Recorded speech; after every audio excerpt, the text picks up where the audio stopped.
Sumayin niyo ang ating kapayapaan ng Diyos ay naman walang hanggan. Ako ito aking ang hari ng kapayapaan. Ako si Jesus ay nahanap ng karamihan. Subalit, ako'y hindi pa nila kilala ng lubos. Kung kaya't sa pamamagitan ng inyong mga pagpaklase, saan man itakda ng Diyos, doon pa lang magsisimula na ako'y kanilang tanggapin sa kanilang mga buhay. Mapapalad ang tumulong sa araw na iyon dahil ang biyaya ng Diyos ay isa sa kanilang buhay. Sila rin ang gagamitin ng Diyos sa ubasan sa takdang panahon. Kaya't ipanalangin ninyo ng mga sila ng pag-ibig, ng kapayapaan, kababaan, na kailanman wala na silang aasahan pa at sasandigan pa sa kanilang mga buhay, kundi ang Diyos lang na may likha sa kanila. Ang bawat araw ninyo ay napakahalaga dahil sa mga pagpapalaganap ninyo at pagbabahagi ng lahat ng kabutihan na inyong natutunan na nagmumula sa Diyos. Isang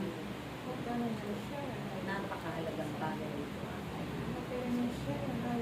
na inyong nasumpungan sa piling ng Diyos na hindi ito matutumpasan na anumang halaga sa sanlibutan.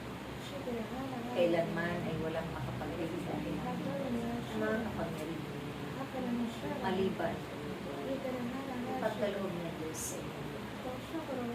Kaya't kung kayo man ay itinagda ng Diyos sa manghuling panahon, mapapalad pa rin kayo dahil hindi ninyo naranasan ang mga kapigatian, ang mga mabigat na pagsubok, suliranin sa inyong pagbuhay.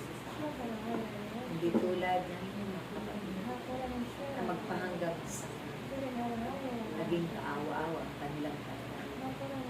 As pinili ninyo ang biyaya kaysa sa sumpa o parusa ng Diyos.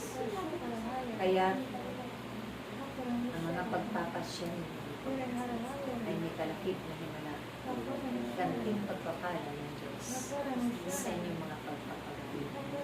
Kung kayong hihinto ang sa inyong mga pananalangin, sa inyong paghayo, dahil malaki ang maitutulong nito sa pang-araw-araw ninyong pamumuhay. Ito magdadala ng biyaya at grasya sa inyo. Ito magpapatibay ng inyong mga pangangatawan. Ito rin ang magbibigay ng mga himala ng kalakasan at kagalingan ng inyong mga karamdaman. Mahabang proseso man ang inyong pagdadaan. Subalit ang lahat ay walang masasayang na panahon. Lalo pang biyaya at pagpapala ang makakamta ng bawat isa.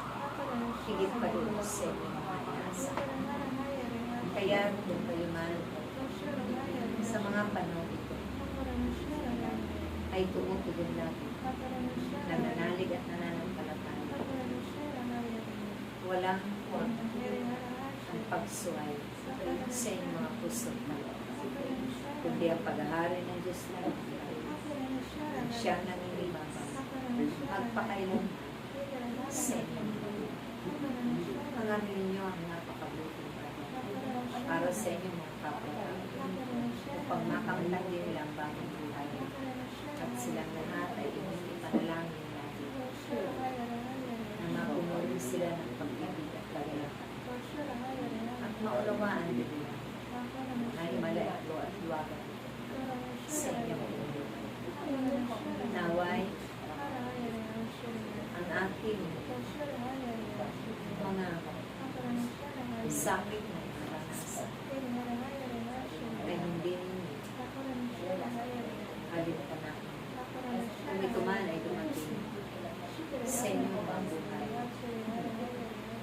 kayong matatakot. Mangamba at manalangin. Ang Diyos ang siyang tutulong. Siyang tinatawag nila. Hindi kayo pababayaan. Magpakailangan. Masigit pa na kayong lahat ay pagpapalain ng Diyos. Hanggang bukas na inyong mabuhay. At hanggang doon sa kabilang buhay.